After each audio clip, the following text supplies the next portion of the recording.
របៀបទូទាត់សំណងឥណទានគ្រឹះស្ថានមីក្រូហិរញ្ញវត្ថុ Maxima PLC តាមរយៈប្រព័ន្ធ Accelida Internet សម្រាប់គណនីក្រុមហ៊ុនដំបូងសម្បើក website Accelida រួចចូលទៅកាន់ម៉ឺនុយ Accelida Internet ហើយជ្រើសរើសគណនីក្រុមហ៊ុនបញ្ចុះឈ្មោះអ្នកប្រើប្រាស់និងលេខសម្ងាត់ចុចលើប៊ូតុងចូលប្រព័ន្ធបញ្ចូលលេខសម្ងាត់ពី web token របស់លោកអ្នករួចចុចលើប៊ូតុងផ្ទៀងផ្ទាត់ចូលទៅកាន់ម៉ឺនុយទូទាត់វិក័យប័ត្រ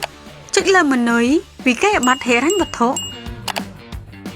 ជ្រើសរើសគ្រឹះស្ថានមីក្រូហិរញ្ញវត្ថុ Maxima PLC ជ្រើសរើសគណនីកាត់ប្រាក់ចេញបញ្ចូលលេខសម្គាល់អ្នកប្រើប្រាស់បញ្ចូលចំនួនទឹកប្រាក់រួចចុចលើប៊ូតុង Tick ផ្ទៀងផ្ទាត់ព័ត៌មានឡើងវិញរួចចុចលើប៊ូតុង Tick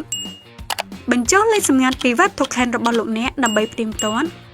សូមរងចាំការអនុម័តពីថ្នាក់គ្រប់គ្រងនៃក្រុមហ៊ុនរបស់លោកអ្នកសូមអរគុណ Accelida ប្រជាធនាគារដែលលោកអ្នកជឿទុកចិត្ត